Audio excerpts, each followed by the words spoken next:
እንዴ ወዴት ነው የምትሄደው? ከንቲባ ቢሮ ፊት ለፊት ባጃጅ ታቆማለህ እንዴ? በል ዘወር አድርገው ከዚህ። ሰላም አለቃዬ፣ የምሳቃ ይዤ መጥቼ ነው። የምሳቃ? እስቲ ንገረኝ። ቆይ አንተ ከባጃጅ ጎን ለጎን የምሳቃ የማድረስም ስራ መስራት ጀምረ ነው እንዴ? አይደለም አለቃ፣ ልጄ እዚህ ቢሮ ስለምትሰራ ነው። ምን አልከኝ አንተ? ያንተ ሴት ልጅ ከንቲባ ቢሮ ነው የምትሰራው? አዎ። ኧረ እባክህ እስቲ አስበው። ያንተ ሴት ልጅ እንዴት ነው የከንቲባ ቢሮ ውስጥ የምትሰራው? የባጃጅ ነጂ ልጅ ዝም ብለህ ትለፈልፋለህ እንዴ? በጠዋት ጠጥተህ ነው እንዴ መጣው? ምንድነው ቆይ ነገሩ? ኮሜዲ ጀመራችሁ እንዴ ሳገር? ይሄን የባጃጅ ሹፌር አየኸው? የምሳቃ ይዞ መጥቶ የኔ ሴት ልጅ ከንቲባ ቢሮ ውስጥ ነው የምትሰራው ይለኛል። እስቲ ያው በእናትህ ዝም ብለህ እስማኝ ወንድሜ፣ ይሄ ከተማ አስተዳዳሪ ቢሮ ነው። ያንተ ሴት ልጅ እዚህ አትሰራም። እሺ ምናልባት ከዚህ ቢሮ ጀርባ የሆነ ሻይ ቤት አለ፣ እዛ ይሆናል የምትሰራ ያንተ ሴት ልጅ። ምክንያቱም አንተ የባጃጅ ሹፌር ነህ። የባጃጅ ሹፌር ሴት ልጅ ደግሞ ያው ሻይ ነጋዴ፣ ሻይ ሻጭ ነው የምትሆነው። ኧረ ተው ጌታዬ፣ የኔ ሴት ልጅ እዚህ ቢሮ ነው የምትሰራው ነው እንዴ? ስለዚህ እኛ ሁለታችን እየዋሸንህ ነው ማለት ነው አይደል? እንደሱ አይደለም አለቃ፣ እኔ እውነቴን ነው እየተናገርኩ ያለሁት። ጥሩ እሺ፣ እንደዚህ ከሆነ ነገሩ እንግዲያው ስለ ሴት ልጆች ስልክ ይደውሉና ይጥሯት እስቲ እዚህ። ምን መሰለህ አለቃዬ፣ ጊዜዋ እጅግ በጣም ውድ ስለሆነ እሷ እዚህ ለመምጣት ከምትቸገር እኔ ወደ ውስጥ ገብቼ ለምን አልሰጣትም የኔ ምሳቃ?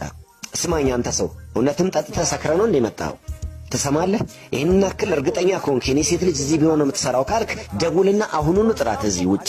እኛም እስቲ ጉድህን እንይ። የትኛዋ ሴት ናት እዚህ የምትሰራው? እዚህ ከመጣሽ በኋላ ግን እናንተ ላይ ችግር እንዳይፈጠር ሰጋው። ጦር እሺ፣ እንደዛ ከሆነ እንግዲያውስ አሁኑኑ ጥራት ሴት ልጅን በፍጥነት። እኛም እስቲ ማን ነው የከተማ አስተዳዳሪ ቢሮ ፊት ለፊት እኛን ምን ሊያደርግን የሚችል ሰው እንዳለ እንይ። ጥራት በል በል በል በል፣ ደውል ደውል።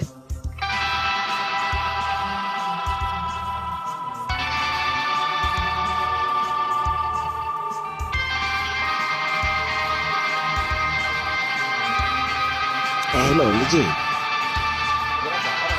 እባክሽን ወደ ውጭ እንዴት ትወጫለሽ? የምሳቃ ይዤልሽ መጥቼ ነበር። የሆኑ ሁለት ሰዎች ወደ ውስጥ አትገባም ብለው ከልክለውኛል።